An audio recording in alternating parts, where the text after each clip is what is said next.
Good morning, good afternoon, or good evening, wherever you're joining us from around the world. Welcome to Web3 Warriors, episode 32, featuring Karen Shidlo from Fiat24, which is a Swiss banking in Web3 company. It's going to be really interesting. Welcome, Karen. How are you doing today? Oh, I think you might have your mic muted. Oh, hey. Yeah, thank you for having me here. It's really a pleasure to be with you here. And thanks for inviting me. Thank you for joining. I'm really interested in hearing more about Fiat24 and having a conversation around crypto regulations and the future of crypto and its impact on banking and its impact on the NFT community. It's really exciting. So yeah, welcome again, everybody, to Web3 Warriors. I'm David Karoma, your host. I go by Chrome in the metaverse. And today we will be talking about crypto regulations and their impact potentially on the NFT community, and really just how we see this entire creator economy, you know, built on blockchain technology evolving into the future. We focus very much on the creativity and the developers and the makers and the builders in this Web3 space because that is exciting and that is the heart of the creator economy. But when push comes to shove in this space, ultimately it comes down to the value of crypto. It comes down to the technology of blockchain being reliable and the value of whether it's Ethereum, whether it's Solana, whether it's Bitcoin, but that blockchain currency that you're working with having value into the future, right? And the promise of a lot of the NFTs, the non-fungible tokens, is that they are non-fungible and that they are immutable and that they will live on these blockchains into the future. So when we look at the topic of crypto regulations and we look at the topic of how, we're going to evolve as a society and adopt blockchain technology, adopt cryptocurrency as an avenue for payments and for compensating each other and supporting each other, as is already happening right now, we know, in Web3 and on the blockchain, it's really important to think about, is it going to last forever is really the question, right? And when it comes to crypto regulations, I don't think that any regulations can actually stop the technology, but they can definitely, decrease the value of the currency, the cryptocurrency. We can see that, based on the news, based on the stock markets, macroeconomics. There's all kinds of things that kind of impact the price of crypto, which in turn can impact the creators who are in some cases making their living selling the art on the blockchain, selling their NFTs on the blockchain. And just in the last week, there was an interesting headline that came out of the States talking about potentially banning proof of work crypto, which would include Bitcoin. And their grounds basically is that it's not sustainable, and that proof of work, which requires your CPU or GPU to actually do the mining, is just too hard on the environment. And it's, just that's their argument basically. And with that, they're looking at potentially trying to ban the technology. Now, I think it's probably more, a scare tactic than it is reality, which is a lot. You have to kind of read the tea leaves sometimes on some of these regulation announcements. But I think it's relevant, if something like that did happen, it would definitely dramatically impact the price of Bitcoin and probably the entire cryptocurrency market, right? So really exciting, topic, a very important topic for the space when looking at crypto regulations, and how they're going to impact the creator economy, really, right? The Web3 economy, moving forward, and the NFT creators and the builders in the metaverse and all of that fun stuff, and how they're going to be impacted. So with that, I do want to let everyone know, anybody who's jumping into the live stream, I appreciate you jumping in and tuning in. We would love to hear from you. If you have any questions, anything that's mentioned during the conversation piques your interest, please do chime in the chat, and we will potentially have an NFT giveaway for the best question of the day. So we always love hearing questions from the chat for sure. So I was really interested looking at Fiat24 and seeing that they want to bring Swiss banking into the metaverse. Now, a lot of people hear banking and blockchain and think that they're kind of oxymorons, right? And they shouldn't be put together. And so it's an interesting concept. I think when looking at bringing Swiss banking into the Web3 metaverse, to me, that sounds like becoming your own bank within the Web3 metaverse, at least, and that's what I hope it would do. So with that, maybe before we get into all the nuts and bolts of what Fiat24 offers, I want to welcome you, Karen, again, and maybe we can just get a little bit of background on yourself and what brings you to crypto, what brings you to Web3, anything you'd like to share before we talk Fiat24 and crypto regulations. Welcome. Oh, thank you so much again. And yeah, a little bit about myself. So my background is that I actually started in more traditional advertising, and I worked in marketing for just, I guess you could say, Web2 companies, even for like a supermarket chain and a local bank that we have here in Switzerland. And then I was looking for a new opportunity, and I found that Fiat24 was looking for a marketing person.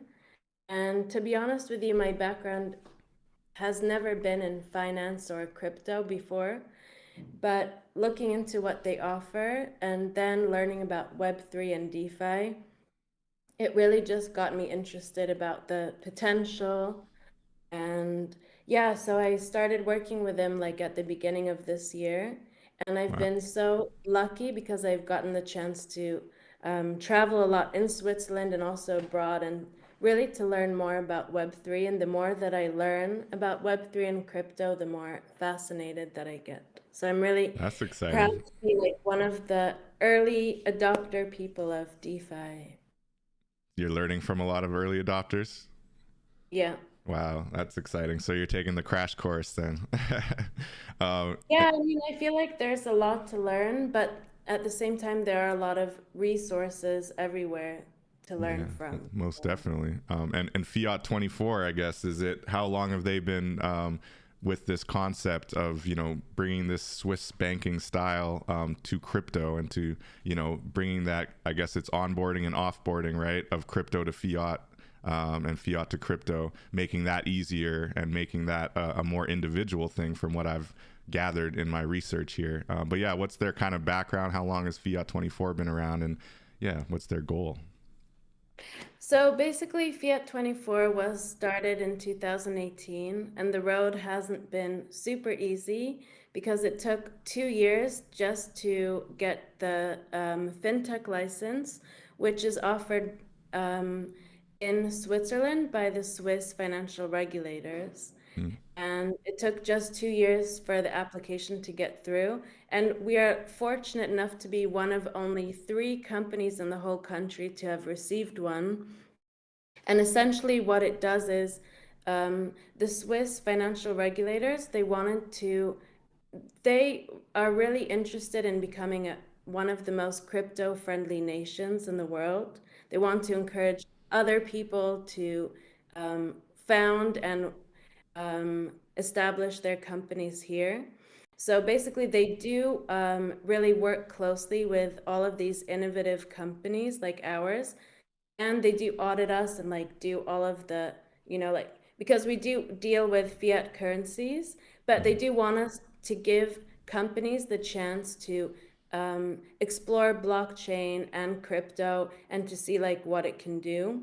So the So Swiss yeah, the Swiss regulators are very forward looking, it sounds like, when it comes to yeah, I blockchain. mean, they are one of the most friendly countries, actually, and they pride themselves in being as such. Even before crypto, Switzerland has been really proud to be like an innovation hub, and they really support a lot of like companies in different sectors, like even biotech and like the health sector and finance now. Yeah, They are very supportive for sure. and that But yeah, makes a big Fiat difference. 24 was yeah, Fiat24 is founded in 2018, and then it took a while to build our metaverse and like to put everything technologically into place. But from the beginning of this year, we've been super active. We've managed to onboard like 10,000 clients. So yeah, I mean, we continue to grow. Yeah, that's really cool. Yeah, maybe we'll get on the regulation conversation after, but I'm really curious about specifically the pitch of bringing Swiss banking into the metaverse, right? How do you square, the bankless option, which is kind of the ethos of the blockchain, right? Being able to be bankless and be your own bank, and square that with bringing Swiss banking into the metaverse in a positive way. I'd love to hear, like, what's the big pitch? Yeah, so basically, I think Switzerland around the world, apart from being famous for cheese and chocolate, one of the stereotypes about Switzerland is the financial offering. And Zurich, where we are based, is the financial hub of the country. Mhm.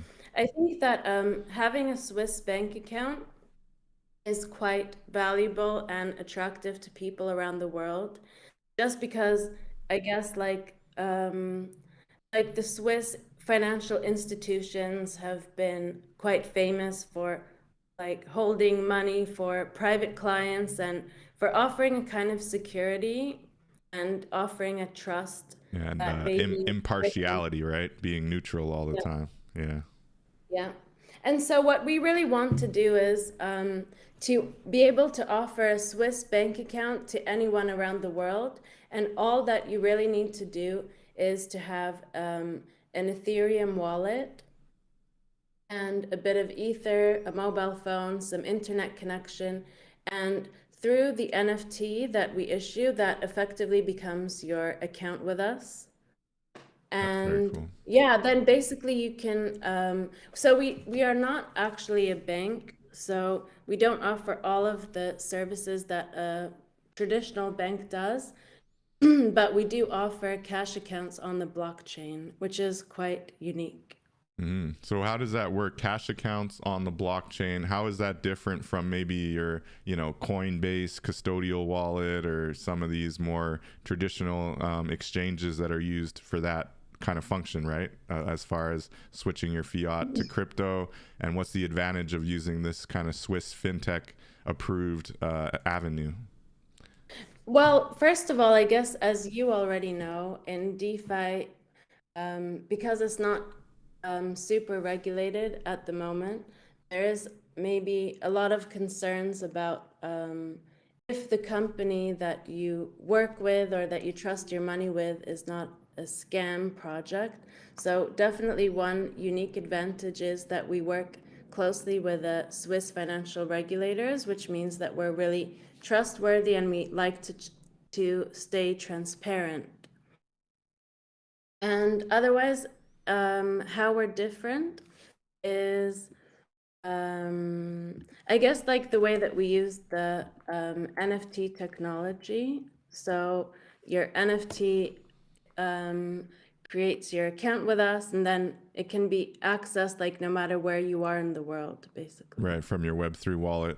So I noticed right now you're on Arbitrum. I know you had spoken about maybe post ETH merge, being able to be on layer one Ethereum. Now I assume you've been in the Arbitrum, which is a roll up, which is kind of a solution to avoid gas fees, and it's a little bit better than Polygon for various reasons. So you're sending the current NFT is an Arbitrum NFT, right?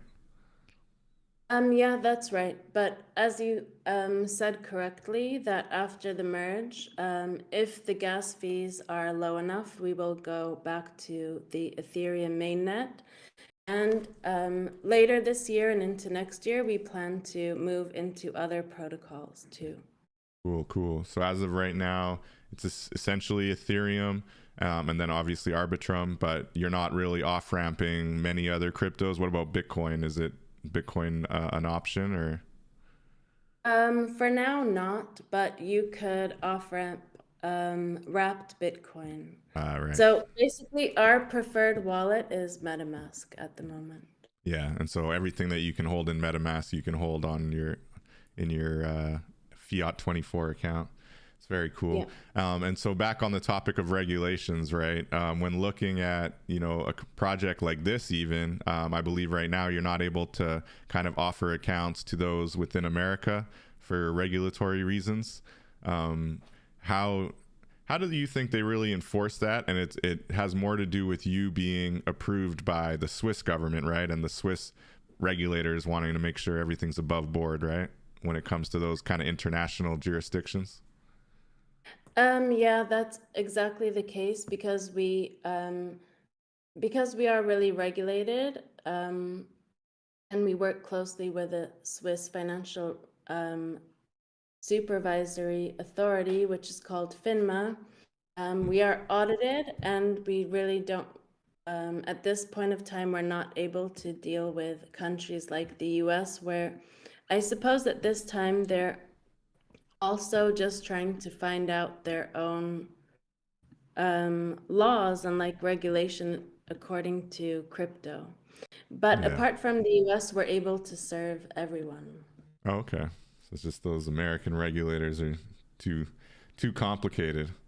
And how do you think the crypto regulations that are kind of being talked about right now? You can look at it from a European perspective, maybe, because I do think America's, like I just mentioned, with the potential proof of work banning, which would kind of be like a Chinese angle. And I really hope they don't go that route. I don't think they will, but it is apparently something discussed and, even tacitly approved by the White House, apparently. So we'll see what becomes of that. But where do you see it going, and how, obviously you mentioned Swiss wanting to be innovative, wanting to be ahead of the curve when it comes to blockchain and really allowing this rail, right? It's basically a payment rail, a system on the blockchain, completely decentralized, to be allowed to kind of flourish and grow. So is that kind of the general sentiment across Europe you see, or what are kind of the competing interests, and how do you think it's going to impact the space? Well, I think that every country right now is looking at cryptocurrencies a little differently. Some are definitely more welcoming, and others are more skeptical. Like you just mentioned about China, about how they are basically trying to do their own CBDC. Right. And so that's a central bank digital currency.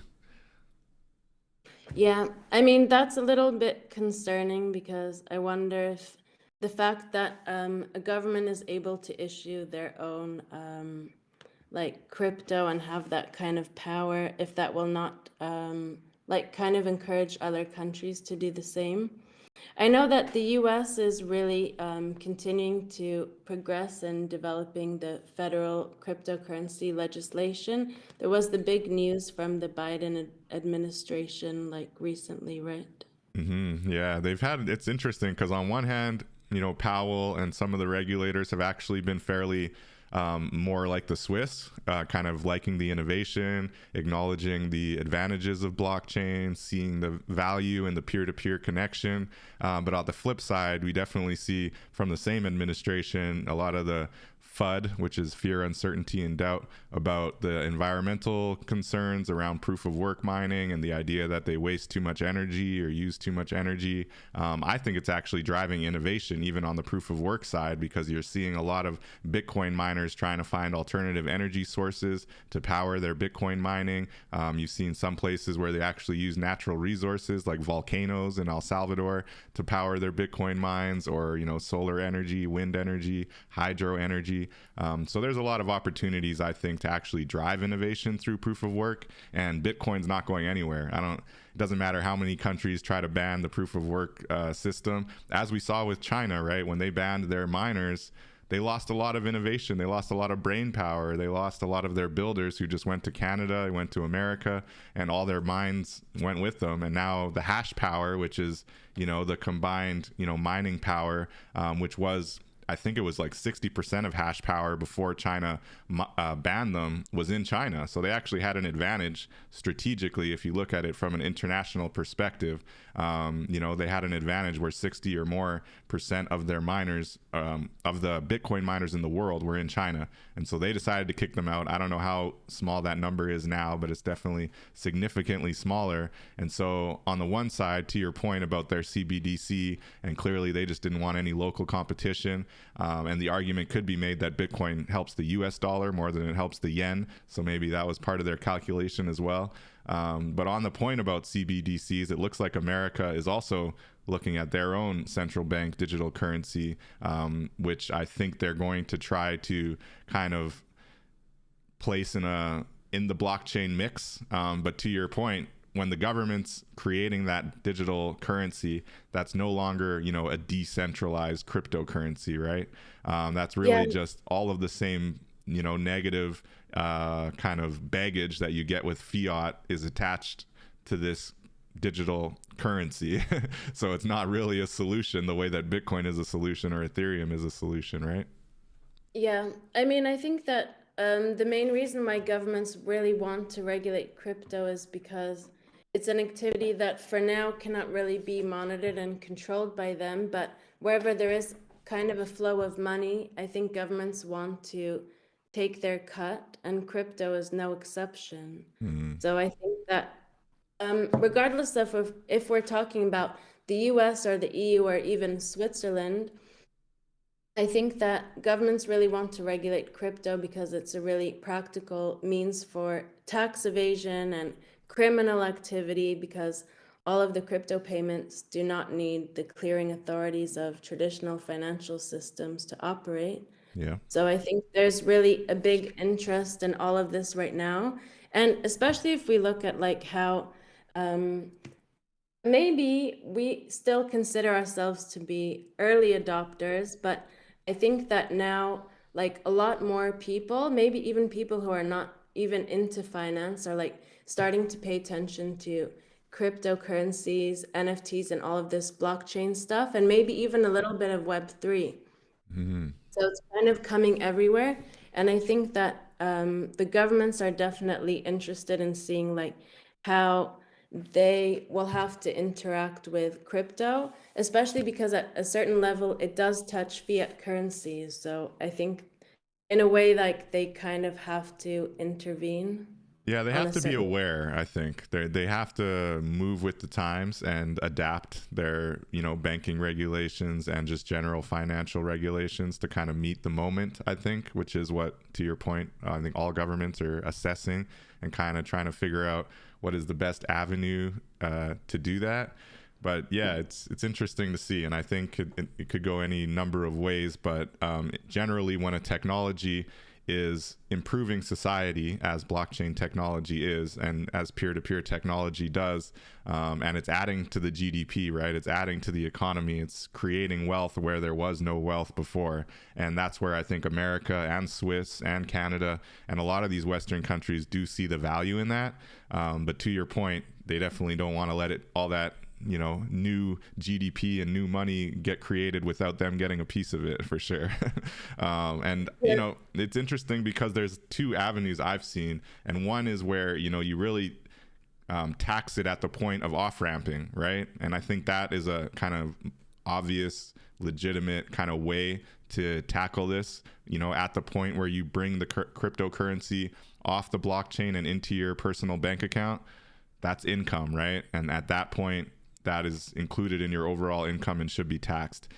Where I've raised some eyebrows and I don't know where it's going to go is looking at like what America's kind of done and taking this SEC kind of securities, quote unquote, definition, and really looking at NFTs and what they're promising on the staking and what you're investing in, on chain, and really looking into the minutia of like where your money's gone on chain. I think it becomes a really difficult task, for one, and for two, it becomes just encroaching possibly on like personal freedom from my perspective. Because I look at it, I always like to make the comparison to video games, which I know a lot of the blockchain people don't like, but as far as I'm concerned, video games created the ethos, it created the concept of digital world having value, and having actual digital currency that has real world value. There was currency in video games that people were spending real money to acquire long before Bitcoin even happened, so with that mindset, I think that when it's on chain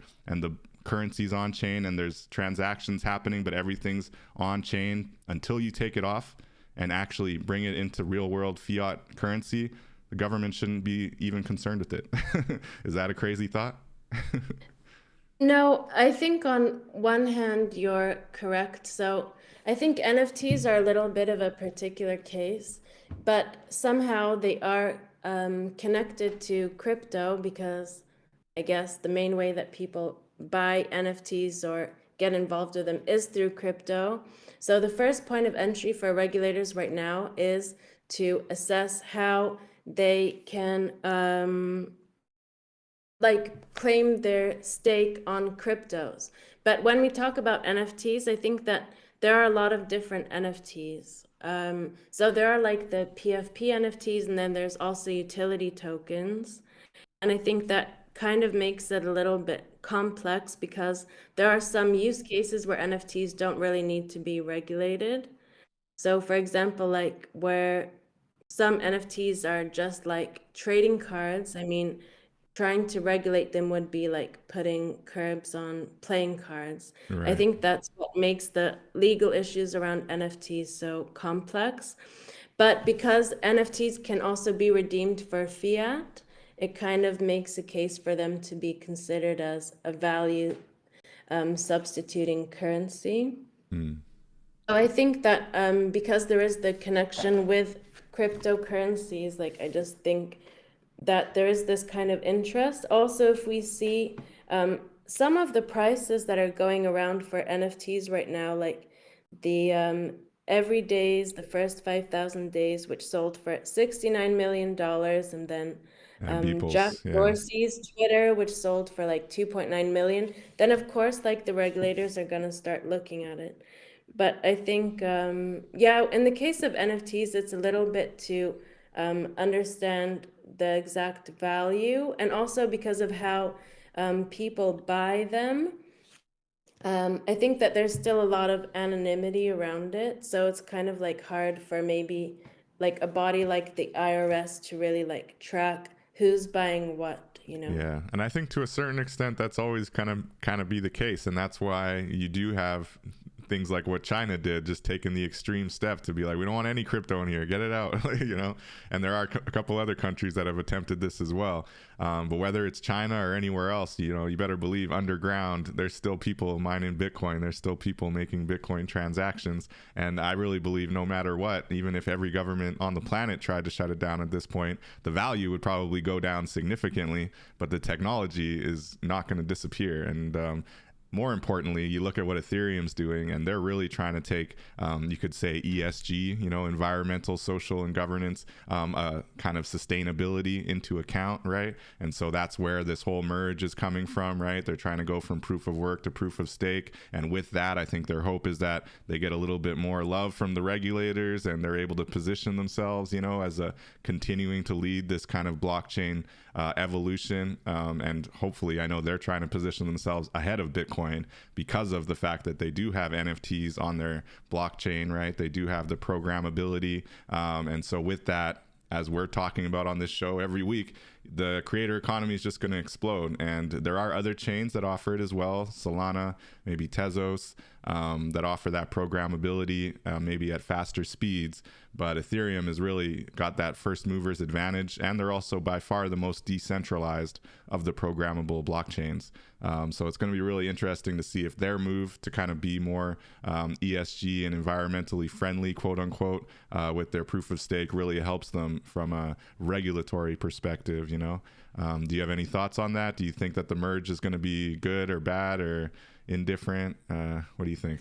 It's coming on this week, right? I think that we kind of have to wait and see a little bit. The promise is good.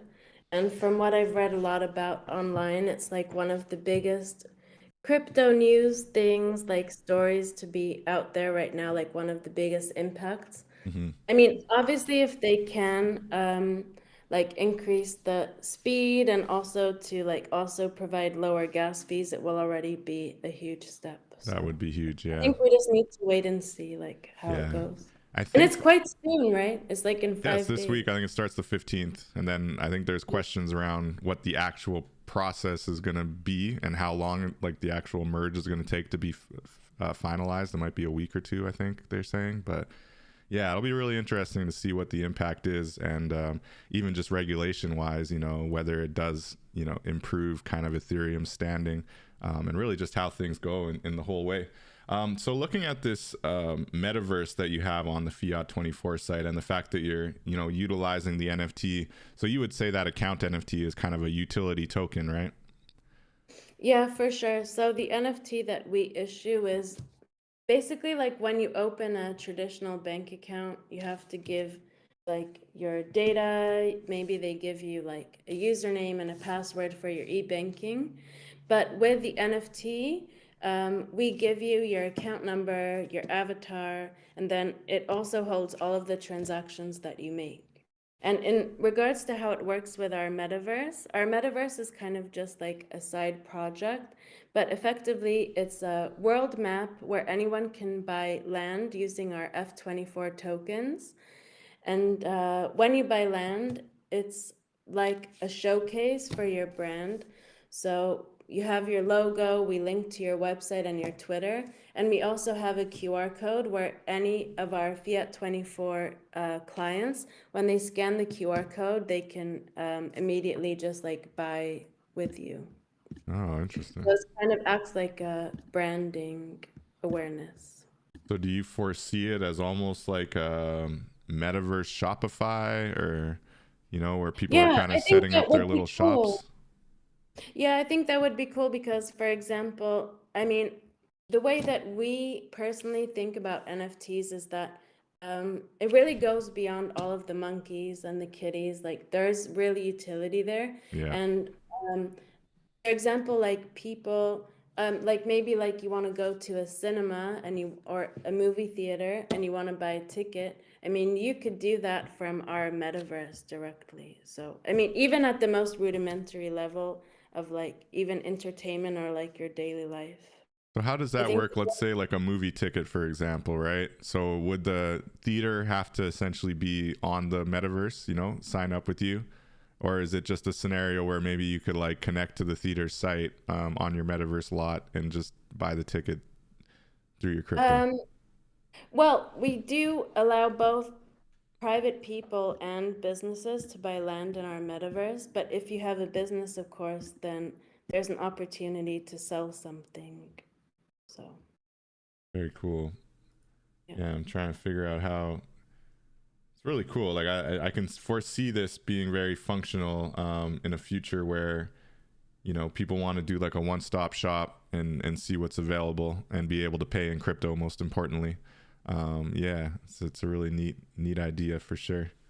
And so you said you're moving from Arbitrum to Ethereum if the merge results in lower gas fees. I do think that I think I saw somewhere that Vitalik was saying it might not lead to like super low gas fees, but at the very least it would be like a more consistent and kind of flatline gas fee that you could at least be aware of, and it's not as like dramatically kind of up and down based on the gas, because gas won't function the same way, right? Or the GUI won't function the same way under proof of work. Yeah, that's going to be a really interesting piece to see how it works. So I'm curious, what Yeah. is? Yeah, sorry, continue. No, you can go ahead. No, if you had something to say on that, I was going to go to a different topic. Well, considering that I personally have been speaking to like a lot of crypto players, and I think that one barrier that they have found with our offering has been the fact that we are on Arbitrum, because it means that even if you have Ethereum, you still have to bridge it to an Arbitrum Ether. Mm-hmm. And I think that if we have the potential just to be on Ethereum mainnet, it will already allow people to onboard much more easily. So hopefully it all goes well. Yeah, it's interesting how that the bridge is still a pain point for people. I mean, it costs nothing. It's pretty straightforward, but I guess it just seems like a little bit extra step to take for some people. They Yeah, just don't want to do and it. that's exactly why we would also like to expand into other protocols, just to make sure that it's easier for everyone. Because also personally, I only have MetaMask and I am primarily an Ethereum lover. But if other people want to like send me NFTs, or like if I want to buy other tokens, then I have to suddenly install all of these other wallets. And I think, yeah, it's kind of like annoying for people. So I do get it myself, actually. Yeah, I'm kind of, I don't know if it's possible. I'm not a dev, but I feel like it's odd that MetaMask isn't able to add a Bitcoin wallet function, and that you have to use wrap Bitcoin. But I guess it's because their Yeah. whole thing is all on ERC or all Ethereum based, right? Well, it could be something that changes. I Yeah, mean, like it you. would be good Yeah. if there would be a way to maybe simplify the processes, because I know, personally speaking, like I am quite a newbie into the Web3 and crypto space, and I think that there is a steep learning curve. But even then, beyond that, when you actually want to get into dApps or you want to buy NFTs, I mean, then you also have to like learn about all the different protocols and have like a bunch of different wallets or dApps, you know? Yeah. I think if we ever want to really go mainstream and bring more Web2 people into Web3, then I think somehow we have to like simplify the onboarding, because that's really a huge barrier. Apart from learning the technology, or even like to be interested in why Web3 is so fascinating and offers something much more promising than Web2. I think one thing is like the technology that really needs to be looked at. Yeah, most definitely. And I mean, yeah, that's what we're all about, because it's very easy to, be skeptical, right? Especially when it comes to new technology. But being able to be very confident in the benefits of peer-to-peer transactions, the benefits of a transparent, accountable, immutable blockchain. We just got to keep, banging that drum, and the word will spread more and more. Well, actually, I think peer-to-peer payments is not a very new concept, right? No. So PayPal or Venmo, or maybe there are some other examples. I think it's not a particularly new concept, but as something that Fiat24 offers, I think peer-to-peer transactions that are done on the blockchain are far more efficient because you're in Canada, I'm in Switzerland, but if we are peers, then I could just send you money right now and like you could get it almost instantaneously. And it doesn't matter if it's a weekend or a public holiday or that we're in Exactly. different countries. And I think that's such like a nice thing. Like if you've ever experienced the slowness of using like TransferWise, like if Yeah, I PayPal's pay horrible. someone in Vietnam, it can take like 5 working days to process. Yeah, So, exactly. Exactly. That's what I mean when I say peer to peer in the lossless and kind of blockchain setting and not the Web2 more traditional kind of setting where it's an option, but their fees are pretty antiquated. Sometimes the timing is kind of crazy. And more importantly, it's just, yeah, being able to not have to jump through a lot of hoops, just straight wallet to wallet, as opposed to setting up an account in your, PayPal or Venmo or whatever. We don't actually get Venmo here in Canada. We're pretty strict on our peer-to-peer stuff in Canada. I think we're just lucky that Ethereum was made in Canada. Maybe they'd be a lot more regular. They'd be a lot more strict on it if it wasn't a Canadian invention, but we'll see how it goes. So I just want to remind our people in the chat, I do thank you for tuning in. It's been a really amazing conversation about crypto regulations. If you have any questions at all for Fiat24 and Karen here, they're bringing Swiss banking into the metaverse, a very forward-looking fintech company, and under the umbrella of fintech, and I talking to someone in Switzerland where they're really trying to be the at the forefront of the fintech evolution, and not just blockchain, but looking at pay service solutions, looking at other solutions within the fintech space. How do you see it moving, and how do you think blockchain is going to kind of play a role in the broader kind of evolution of fintech, if you have any thoughts on that? well, personally, I really appreciate the potential of DeFi. So, I mean, I guess a lot of people are really still trusting of banks. But personally, I think if we look also just beyond banks, but also to what Web2 offers us right now, it seems to be that we have this false impression that because we are content creators, that somehow we have control over our content. It's just not true. Like, if Facebook or Twitter doesn't like what you're doing, if you don't meet their regulations, they can just ban you. And every time that you post something onto Facebook, I think that they they just basically own what you have, right? Yeah, pretty I much. think They own that the content and they mine it for extra data too. And I they know. use whatever you So post to figure out everything they can about you and sell it to the highest bidder. I mean, personally, like I'm also really interested in DAOs. I'm also really interested in like giving power to the people. And I think also financially speaking, like I personally would prefer to deal with my peers than to just maybe blindly trust a bank. I Yeah. mean that, yeah. I mean the promise of Web3, it's not even promised if Web3 will actually come to fruition, right? As of I right mean, now, I that's the criticism, and that's why I think it's a good time to be involved. Though, for those of us who do have faith in the technology and see where it can go and where it should go, it's a good time for us to be involved and be building, and hopefully be able to turn around in 5 years and say, "I told you so." But nothing's guaranteed. To your point, yeah.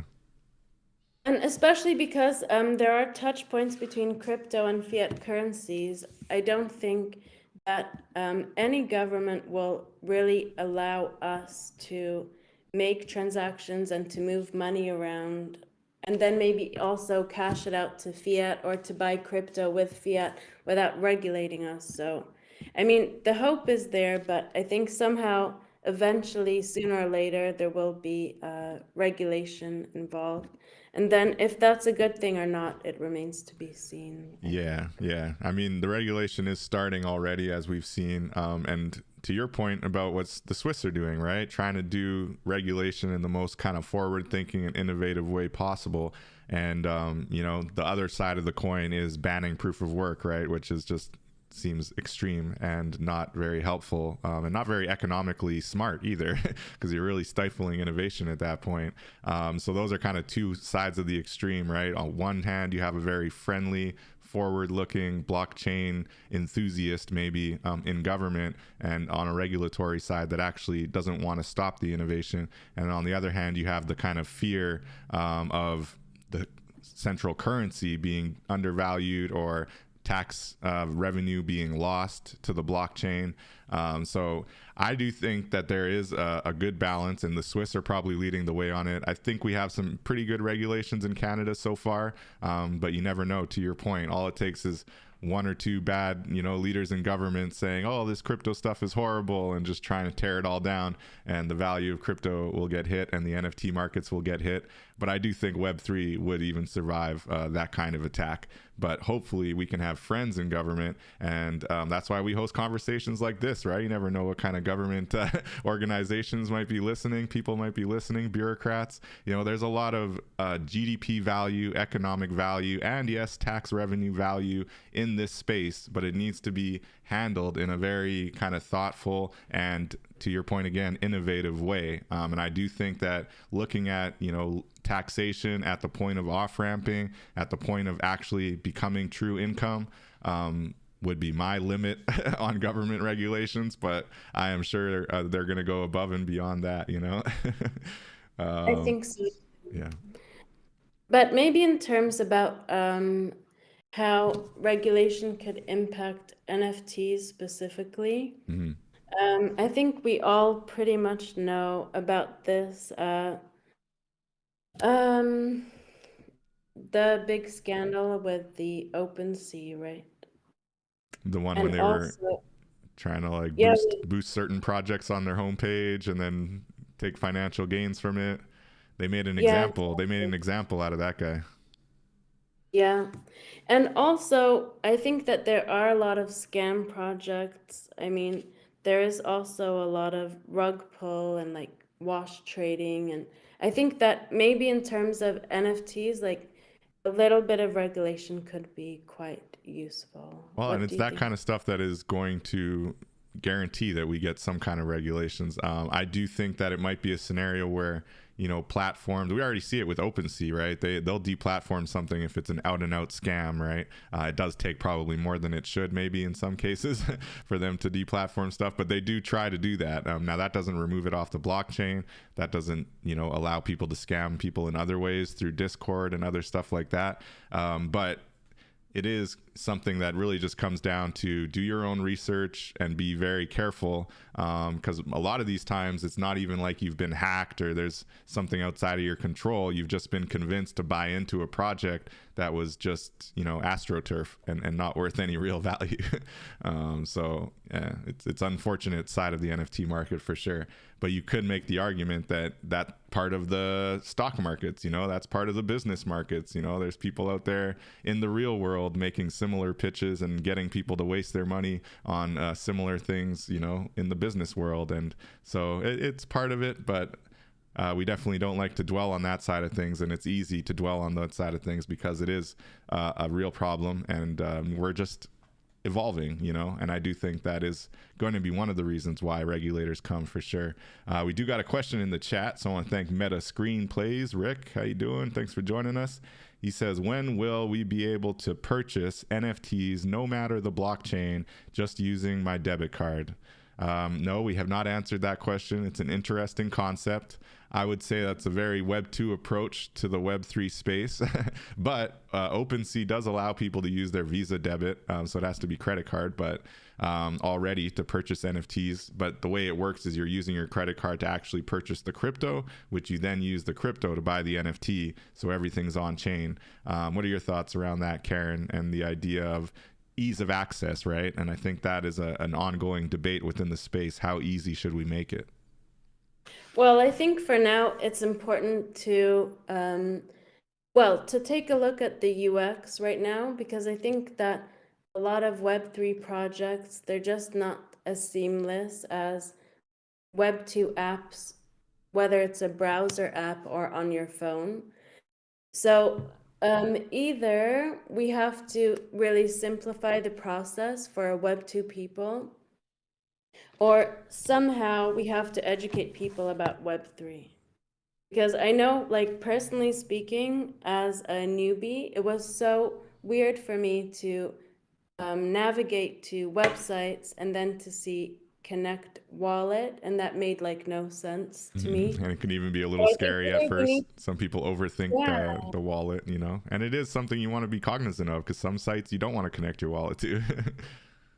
yeah, I mean, I think when you are dealing with your real money and then somehow bringing it online, but not through a traditional bank or your bank that you have e-banking with, it is scary because what if you lose that money? Like, what if you send it to the wrong address? What if you like can't access your wallet anymore? All of this stuff is really scary. So either we need to educate people about it, or we need to find a way to like combine Web2 and Web3 experiences somehow. Yeah. We've had Stefan on the show back in season 1 from the Black Metaverse, and he coined I give him credit. I don't know if he coined the phrase, but he said Web 2.5, and it's the idea of really, you know, bridging that gap between Web 2 and Web 3. And I do think, while it's a heated debate, and I generally lean towards not using credit cards to purchase NFTs, but you know, in that ethos of Web 2.5 and making it a little bit easier for people, there are a lot of platforms that are allowing you to purchase. First, again, it's the crypto you're purchasing with NFTs, not the or you're purchasing the NFTs with your crypto, and you're not purchasing the NFTs with your credit card directly. But there are some platforms where they actually do kind of frame it as you're purchasing the NFT with your credit card. And then what they usually do is they hold that NFT in a custodial wallet. So you're not actually having it in your own sovereign wallet. And that is definitely a big red flag for some collectors like myself. I want to make sure I have the NFT in my own sovereign wallet that I can then trade, send, own, do whatever I want in the metaverse with. And that's very different than some of these platforms, I'm not going to name any, where you do use a credit card to purchase it, but you can't actually take that NFT and put it into your own sovereign wallet and then sell it very easily. A lot of those type of platforms where they allow credit cards and then they triage your NFT and hold it for you, they also tend to make it a little bit difficult for you to actually sell that NFT and take the revenue out. So that's kind of a red flag generally. And to your point about education, Karen, that's really what it comes down to. That's why I'm pretty passionate about, you know, helping out with onboarding. I'm part of the Dream Conduit DAO, and that's the whole mission of the DAO, is to really help creators and people in the space onboard into Web3 and the blockchain in the right way. And that includes, you know, telling the value of using your own sovereign wallet and not using the credit card route, you know. Appreciate the follow, Mixdate, because when you use the credit card route, I mean, on one hand, you also have interest payments often, unless you're right on top of your credit card payments, but often you'll end up, you know, paying even more than you initially did if you're going to pay interest on it after that, right? But beyond that, it's really that transaction of being able to send crypto for the NFT, the seller of the NFT gets the crypto, and most creators and artists in the space want crypto. And so most of the platforms where you do have that option to buy with credit card, it's not really like a direct, you know, you're usually not buying it direct from an artist. You're usually buying it from a platform that's maybe contracted artists to do a big project or to do certain, you know, I've seen it a lot in the music space, certain music NFT sites where, yeah, it's very much just all centralized essentially, and they, you know, will get the license from specific music artists to be able to make NFTs using their image or whatever, but it's not like you're actually buying the NFT direct from that artist. And I think that's the Web3, you know, transaction, actually having that real, again, peer-to-peer connection and being able to feel like, oh, I supported that individual directly, you know. So that's why we stay away from credit cards generally. I hope that helped you, Rick. Boo custodial wallets. That's what's up. Yeah, no, not a big fan of those custodial wallets. But yeah, what's the NFT market like in Switzerland? It's one of my final questions I have here for you. But thanks, Rick, for the question. Anyone else who has any questions, feel free to share them in the chat. Appreciate y'all. But yeah, Karen, what's it like in Switzerland as far as the NFT market and the community? You know, there's a lot of buzz out there, a lot of developers, a lot of artists using the space. Well, for me, when we talk about NFTs, I don't initially think about apes and kitties. I think that in Switzerland there is a what's called Crypto Valley, which is in Zug, and there are a lot of companies building here. But I don't really think that the NFT space here is really revolved around art. I think that people here are more interested in NFTs as a utility token, and not just in Switzerland, I think in Europe. So I think maybe we are a little bit past the NFT art space, to be honest with you. Interesting. So you think I they're have just more also, focused on the DeFi, you would say, like the DeFi usages? yeah, so people here are really more focused on blockchain technology beyond DeFi, blockchain in DeFi, crypto. I have also attended a Crypto Valley conference, and the only NFT kind of presence there was a company called POAP, where they allow every person who attended to scan a QR code and then essentially get an NFT which proved that they attended the event, and also for the organizers to know like who attended. So we are more, I think, into utility NFTs and not so much into art NFTs, to be honest. Yeah, I could I see mean, that. from what I've seen in Switzerland and also in Europe, like I think there is still a hype about the art NFTs, but I think now, professionally speaking, we're looking more at utility NFTs because I think they have a lot of potential, like you had mentioned, like in gamification and like in ticketing and what we're doing, like in banking. I think that there's a lot more opportunities, and now that kind of hype over board ape, like is kind of like dwindling, and now we're really starting to like understand the power of blockchain and NFTs and smart contracts, and that space is far more interesting than art NFTs, to be Yeah, you honest. know, I like to think of it as all kind of part of the ecosystem and helping each other out because it all kind of improves the value of crypto, improves the value of the blockchain. Definitely very interested in art on the blockchain personally, and that is a big part of what we focus on here. And looking at the metaverse, I also include, you know, 3D architecture, 3D building as part of that art on the blockchain as well, and being able to sell and trade those digital assets. But to your point, yeah, POAP, that's the proof of attendance protocol. They're a very cool, functional utility. Really just any events, anything you're doing, you can create a POAP for it and really have that, you know, certificate, that NFT, non-fungible token on the blockchain saying I was here at this event on this day and this is what it was about, you know. So I've got an okay POAP collection, but I definitely need to start increasing it because there's sometimes I get to events and I forget to grab the POAP in the metaverse, you know. I got to get those because they might be worth value one day, you know. I got one. I remember Jay-Z had the I think it was the 25th or the 30th anniversary of his Reasonable Doubt CD, and he had a really cool art space in Decentraland. So that was one of the few POAPs that I was able to get. And I'm thinking, you know, that could be worth something one day. You never know. That was a pretty cool anniversary for Reasonable Doubt. That's true. It could be worth something one day. Yeah, but even if not, just it's a really cool concept as far as your point around utility and just being able to have kind of an attendance token or proof of attendance showing where you were on a specific date. So we got one more follow up here for Meta Screenplays. He says newbies like me need use cases to understand the life cycle of getting involved with the NFTs, from purchasing, minting, and collecting to creating, trading, and resale. There's still so much to know. And he's been hanging around with us movers and shakers in this Web3 space, so he appreciates the everything we've said. And thank you, Rick, for sticking with us and learning. definitely feel free to ask any questions. Focusing on the global market, like you were saying, and you mentioned, I think before the show actually started, kind of targeting the unbanked, targeting the people that have, you know, real pain points with the banking industry.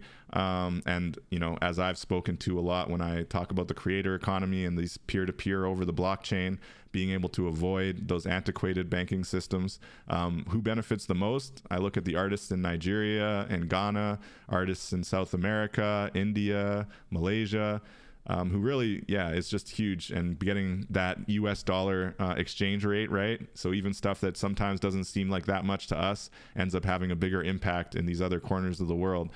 So how are you tackling that? And how are you trying to reach out into these corners of the world with Fiat24 and offering this kind of crypto banking solution?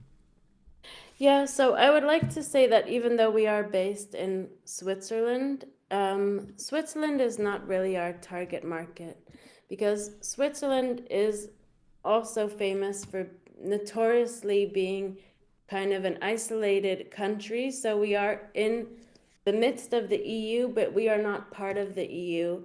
And I mean, the Swiss franc is pretty stable. Everyone is pretty well banked. So we don't really, we're not really focused on the market that we have here locally. And from what I personally have learned is like countries like Argentina, perhaps, where the government really has the potential to manipulate their currency. Maybe they don't even, there's a lot of people who are unbanked, but they do have cell phones and they do have an internet connection. I think that for those people, cryptocurrencies would be really valuable. So for some people, they're unable to have the bank accounts that we have, maybe in countries like the US or Switzerland or even Canada, you know.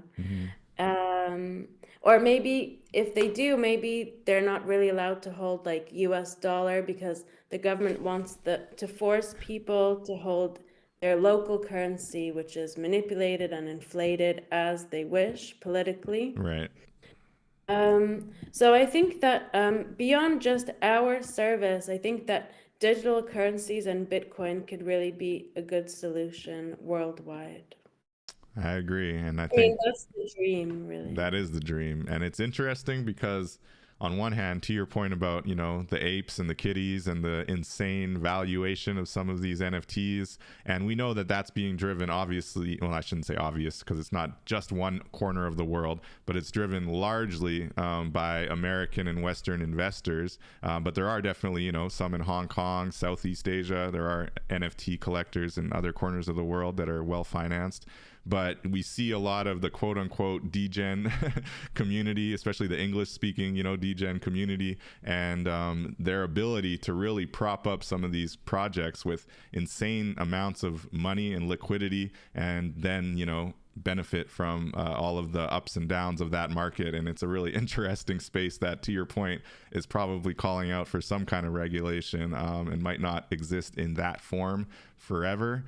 But, you know, it's weird because that's what the kind of lifeblood of the system is right now. But at the same time, those same people turn around and say our blockchain technology relies on the third world, or the developing world, as I should say, you know, and they acknowledge that they want these corners of the world to embrace blockchain and embrace the radical, you know, revolution that will come from not having to rely on their messed up banking, you know, and their messed up central banks that have just devalued their currency or inflated their currency, whatever the case may be, right? So why aren't the people that are well financed in this NFT space actively investing in African artists, in African developers, and not just African, Indian, Malaysian, you know? Like, it seems like a no-brainer, right? Like, if you really want the technology to take off, to your point with Fiat24 trying to reach the unbanked, and that's good, you're being intentional, you want to reach out to these people that actually need it. But I find it's interesting that a lot of the people, you know, the quote-unquote whales in the space that could probably spend a small fraction of their Ethereum or Bitcoin to invest in some of these corners of the world and actually inspire them to take on the blockchain and to take on this technology in new, radical, exciting ways.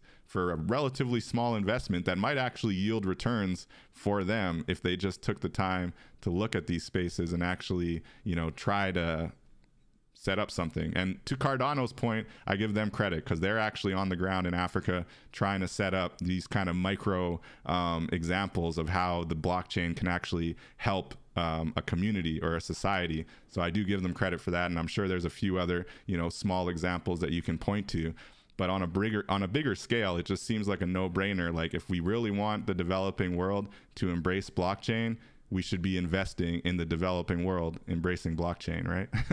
Yeah, I totally agree. I think that maybe, I guess if we look at the space right now, maybe for us that are in it, we think like, wow, there's a lot of people, like there's a lot of crypto people and so many projects, and the competition is tough. But if we look at it on a global scale, if you go out right now and talk to someone about crypto, I'm not sure that they fully understand what we're talking about, right? And I think the Definitely. people that are invested right now and the people who are playing around right now, like maybe they're too comfortable and they do come from the capitalist Right. economies, Yeah, they unfortunately. are So too I think comfortable. it's Most just people definitely. trying to make money, or Yeah, people that come from traditional finance and they're smart enough to like be in the loop and like they have the disposable income to mess exactly. around. Exactly. So yeah, that's just how it is. Yeah, that's how it is right now. But yeah, if people really want it to grow and really want the developing world to embrace this technology, and once the developing world embraces the technology, all it's going to take is like a few of their government. Well, we already saw it with El Salvador, right? Accepting Bitcoin as an official Mhm. tender. 5, 10 more countries do that. Nothing any country does is going to stop Bitcoin, And you would think it's Yeah. not a huge task to take on, but we'll see. That's the hope. I'm going to put that out in the universe and see what happens. But I Yeah. really, I agree that it's the developing world that really sees the pain point right now with the banking industry, and they need it. They need these solutions, and I've seen how they are radically benefiting those who have, been able to sell a lot of NFTs, those who have been able to, get money into their communities over the blockchain and actually invest in their communities, create educational opportunities for people who didn't have them before, create technology hubs where they didn't exist before. And this has all been funded by the blockchain. So I think if we see more of that on a micro level in a lot of these developing communities, it'll be amazing, and things will continue to grow the way we want to see them grow. That's what's up. Hmm.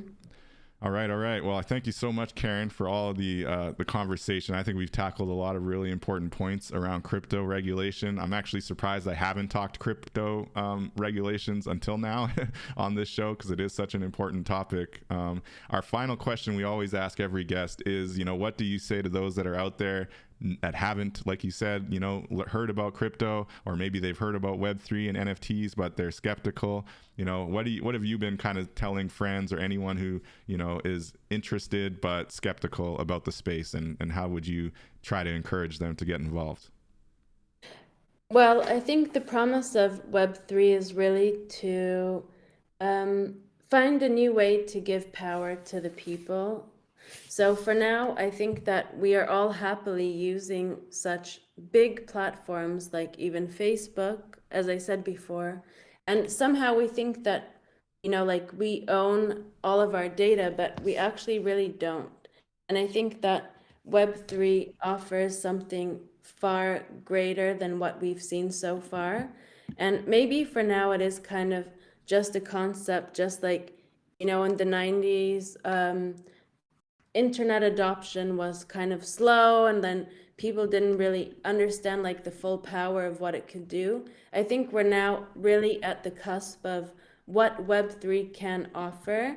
And I know, personally speaking, as someone who is new to the space, it can be really daunting to even get started and to learn everything. And maybe you feel like you need to come from a finance background to understand about crypto and crypto investing and learning about the markets.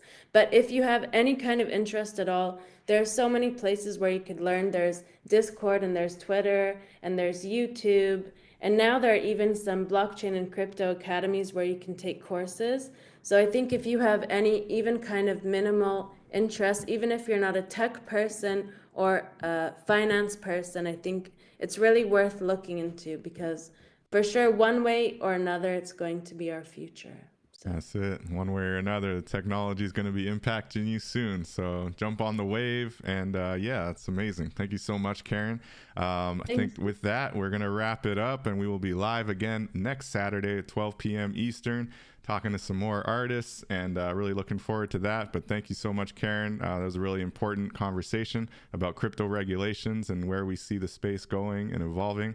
I appreciate you. And yeah, we'll be in touch. So much. Thank you, guys. Have a good rest of your day. All right. Thanks, Karen. Until next time, we'll catch you in the middle.